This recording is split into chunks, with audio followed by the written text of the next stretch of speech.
Hello students, नमस्कार आप सभी को। और आपका स्वागत है हमारे इस यूट्यूब चैनल जीपीसी 12 पर। और आज के इस लेक्चर में हम पढ़ने वाले हैं इलेक्ट्रिकल मशीन फर्स्ट EE 206 जिसका कोड है EE 206। हमारा आज का टॉपिक है ideal transformer on no load. Ideal transformer on no load. So our today's topic is ideal transformer on no load. Ideal transformer no load पे किस तरीके से बिहेव करता है, ये आज का हमारा टॉपिक है। इससे प्रीवियस दो लेक्चर जो हमने लिए थे उसके वीडियो में आपने देखा होगा कि हमने ट्रांसफॉर्मर का बेसिक वर्किंग प्रिंसिपल हम पढ़ चुके थे। दूसरा, ट्रांसफॉर्मर की EMF इक्वेशन हम डिराइव कर चुके थे। ट्रांसफॉर्मर का वर्किंग प्रिंसिपल और ट्रांसफॉर्मर की EMF इक्वेशन हम पढ़ चुके थे। Working principle and EMF equation हम डिराइव कर चुके हैं। जो EMF इक्वेशन हमने डिराइव की थी वो उसके बेस पे हमने एक ट्रांसफॉर्मेशन रेशियो निकाला था। और तो वो जो ट्रांसफॉर्मेशन रेशियो था वो था E1/E2 is equal to N1/N2 whereas N1 is greater than N2। ये हम पढ़ चुके हैं अब तक। और आज हम पढ़ने वाले हैं कि नो लोड पे आइडियल ट्रांसफॉर्मर किस तरीके से बिहेव करता है। तो फ्रेंड्स, नो लोड से हमको सिंपली समझ में आ रहा है कि transformer is not subjected to any kind of load. So अगर हम ट्रांसफॉर्मर का सिमेट्रिक डायग्राम बनाना चाहें तो ये हमने ट्रांसफॉर्मर का सिमेट्रिक डायग्राम बना दिया है। This is a symmetric diagram of a transformer. तो ये ट्रांसफॉर्मर का बेसिकली हमने एक सिमेट्रिक डायग्राम बना लिया है।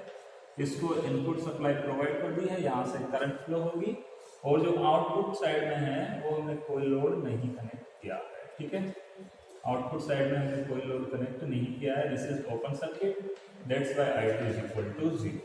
क्योंकि इसकी सेकेंडरी साइड ओपन सर्किट है तो इसका I2 करंट कितना होगा, I2 current is equal to 0।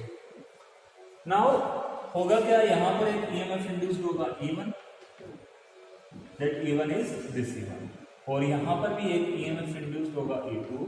Let's suppose इनकी पोलरिटी ये है प्लस माइनस और यहाँ से एक म्यूचुअल फ्लक्स फाई इसमें सेटअप होगा। ये म्यूचुअल फ्लक्स फाई जो है वो इसमें सेटअप हो जाएगा। तो आइडियल ट्रांसफॉर्मर की जनरली हम बात करें तो उसमें होता क्या है, आइडियल ट्रांसफॉर्मर के लिए जो एक कोर की परमिएबिलिटी है, the permeability of the core, first condition permeability of the core, permeability of core, जो कोर है ट्रांसफॉर्मर की उसकी परमेबिलिटी इनफाइनाइट होनी चाहिए। कितनी होनी चाहिए, इनफाइनाइट। ये कौन सी केस है, जब ट्रांसफॉर्मर का हम आइडियल कंडीशन पढ़ रहे हैं।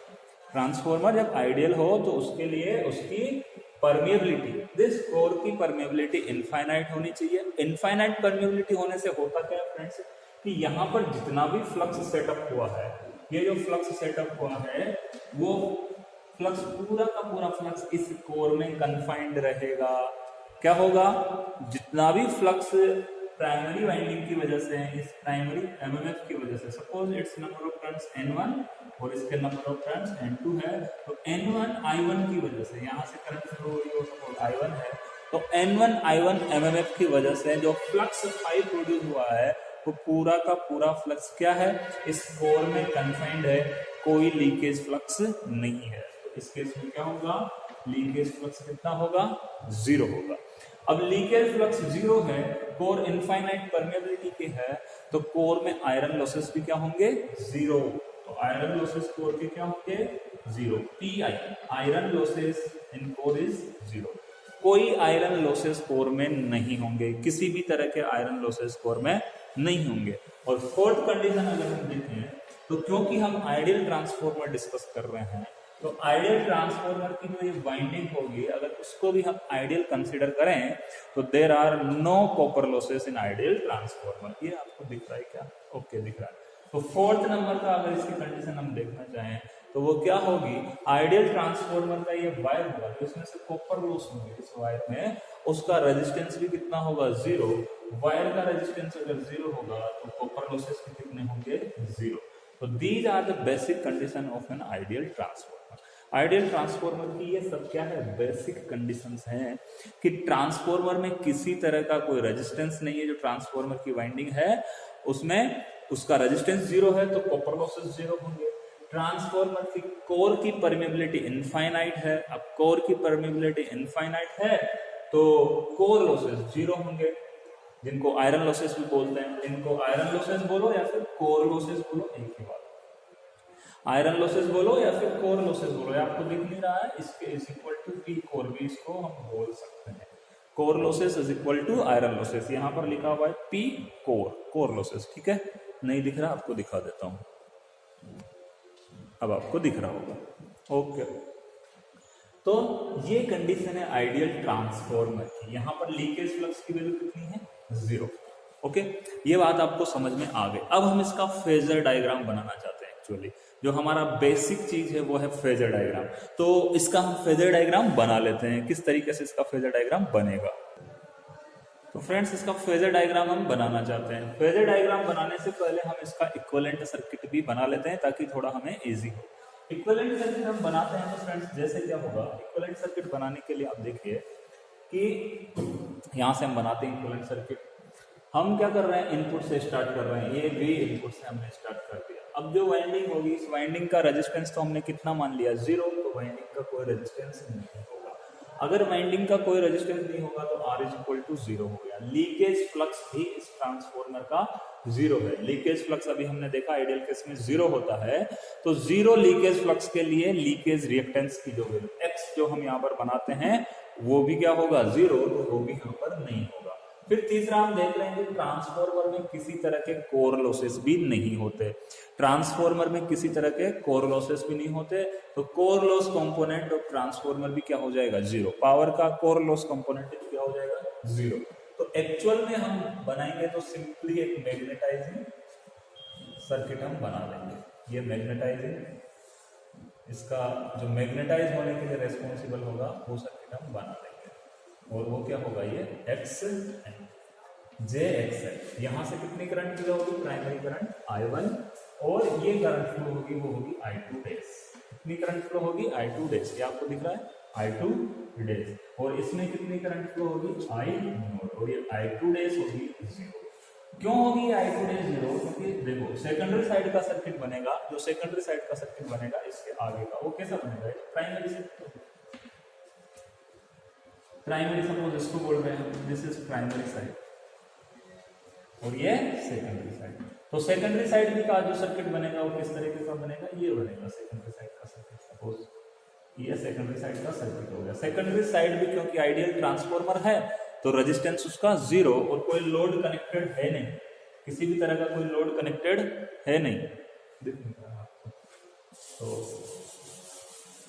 ये सेकेंडरी साइड का सर्किट में बनाता हूं यहां पर, ये सेकेंडरी साइड का सर्किट है, ठीक है। Secondary side,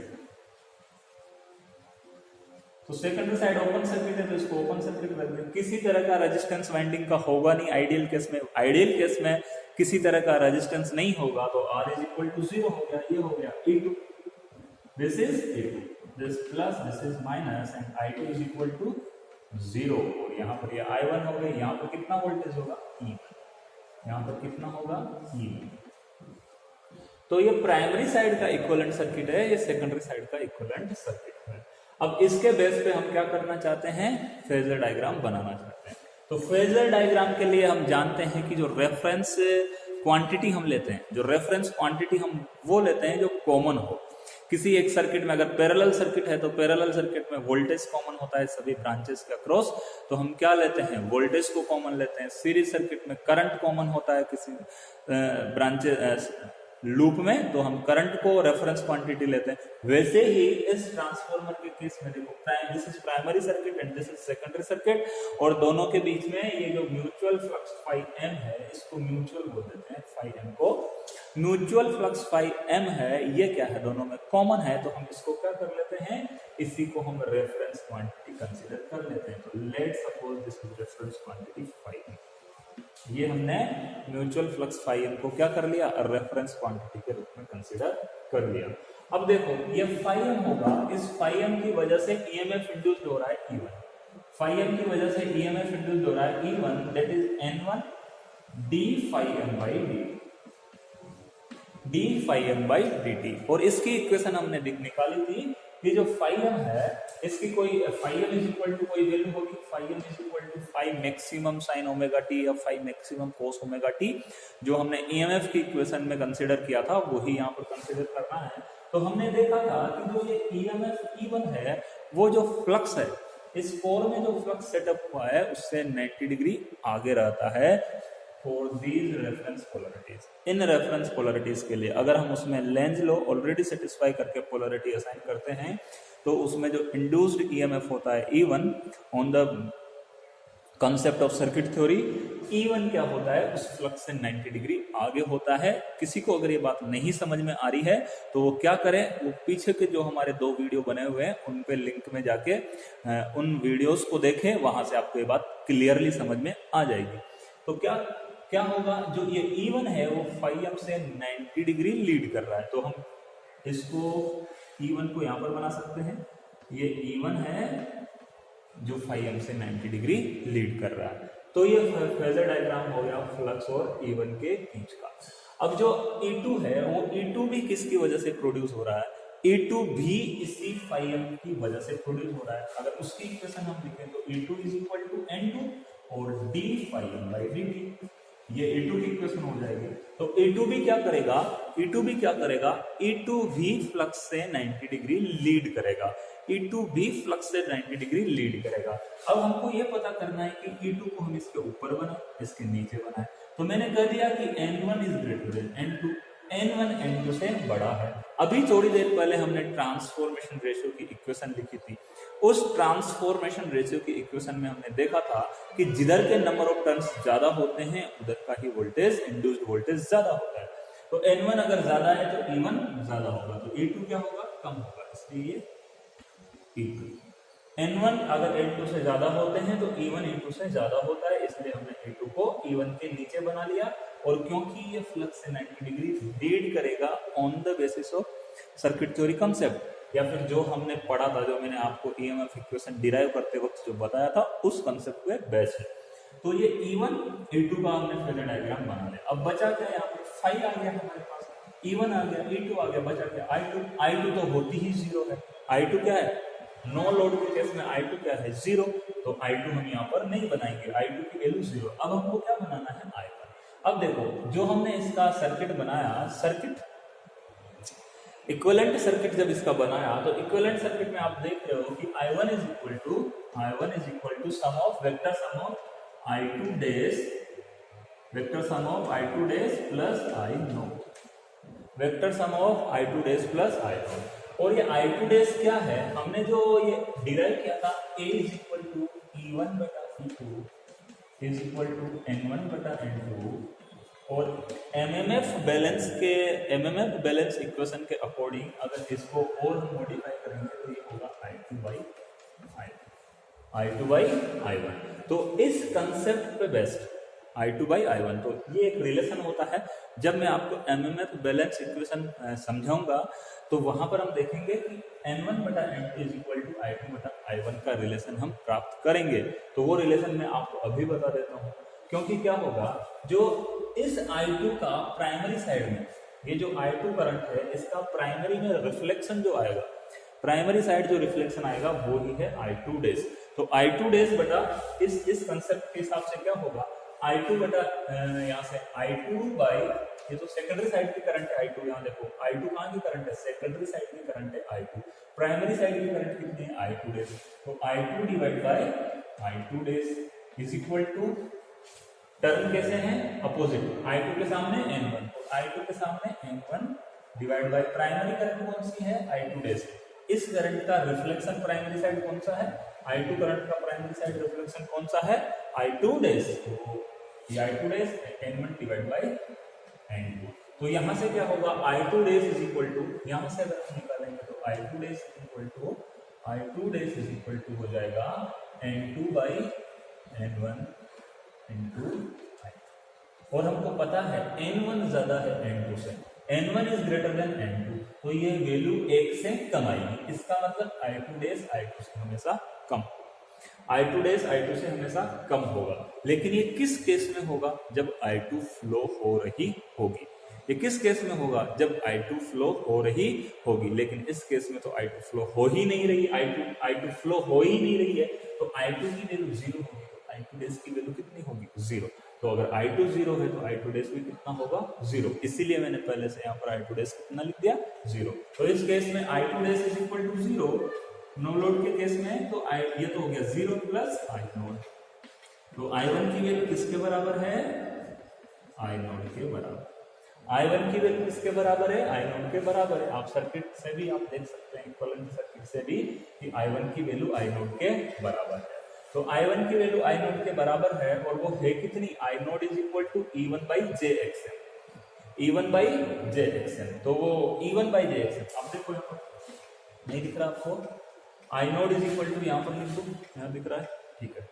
I nought is equal to E1 by, इससे देखो E1 इसके क्रॉस वोल्टेज है, E1 बाई JXM, यही होगा I नोड। तो ये E1 बाई XM तो मैग्नीट्यूड हो गया।